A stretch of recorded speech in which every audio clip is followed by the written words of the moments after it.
Israel उस इलाके में हिजबुल्लाह के खिलाफ जारहाना ऑपरेशन चला रहा है। यूएन के एक जराये ने कहा है कि दो दूसरे वाकयात में कोई नुकसान नहीं हुआ। यूनिफिल तर्जुमान एंड्रिया टेनेंटी ने कहा है कि ये एक बहुत तशवीशनाक बात है, सिर्फ इसलिए नहीं कि पीस कीपर वहां मौजूद है, बल्कि इसलिए भी क्योंकि ये हो सकता है कि हमारे फौजियों के खिलाफ जानबूझकर किया गया ये हमला है, जो कि आलमी कानून के खिलाफ वर्जी है। इटली ने इस वाक़े पर इसराइल के सामने एहतजाज जाहिर किया है और इटली के वज़ीर दिफा ने इसे गैर कानूनी और मुमकिन वॉर क्राइम बताया है।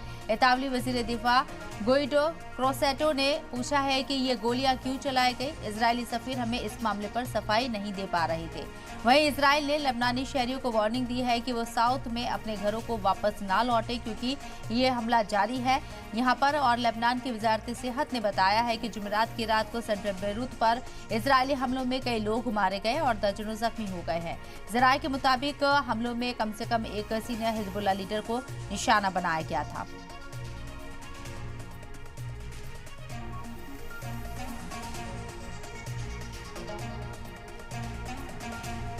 तो इजराइल ने यूएन पीस कीपर पर हमले किए हैं और दो लोगों के इसमें दो फौजियों के हमले में मौत हुई है, जिसके बाद आलमी मजम्मत का सामना इजराइल को करना पड़ रहा है। इटली ने भी अपनी नाराजगी जाहिर की है।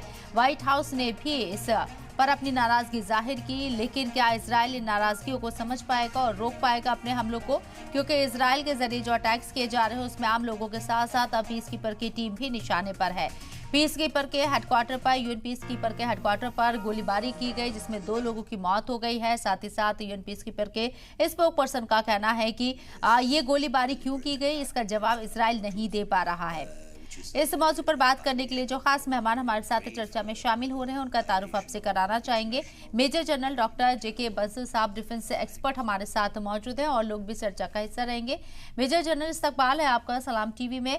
जेके बंसल साहब, आपसे समझना चाहूंगी, इजराइल सेंट्रल बेरूत के अंदर जिस तरीके से हमले कर रहा है, आप हिजबुल्लाह के साथ साथ आम लोगों को निशाना बना रही हैं और अब आप यूएन पीस कीपर टीम के ऊपर गोलीबारी कर रहे हैं, उनके हेडक्वार्टर को निशाना बनाया गया।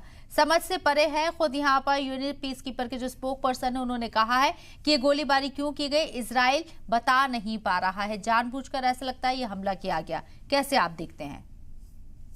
आदाब शबनम जी। आदाब सर जी, ये देखिए, इसको इजराइल एक्सप्लेन नहीं कर पा रहा है और वो ये कहता है कि ये गलती से हो गई है, वो भी कोई मानने वाली बात नहीं है। तो अगर इसके आप बैकग्राउंड में जाएं तो अब से कुछ दिन पहले, जब से यहाँ पे इजराइल ने अटैक किया है लेबनान के अंदर में, तो वो यूएन से कहता रहा है कि जो प्रेजेंट ठिकाना है पीस कीपिंग फोर्स, जिसको UN United nation interim force in Lebanon बोलते हैं, कि इसको यहाँ से दूसरी जगह शिफ्ट कर दिया जाए। लेकिन इस बात को नहीं माना था यूएन। अब यूएन ने उस बात को नहीं माना तो हो सकता है इसमें ये एलिमेंट हो सकता है कि जानबूझ करके इजराइल के सोल्जर्स ने ऐसा किया हो, जो कि बहुत ही निंदनीय है और ठीक नहीं है इस तरह का।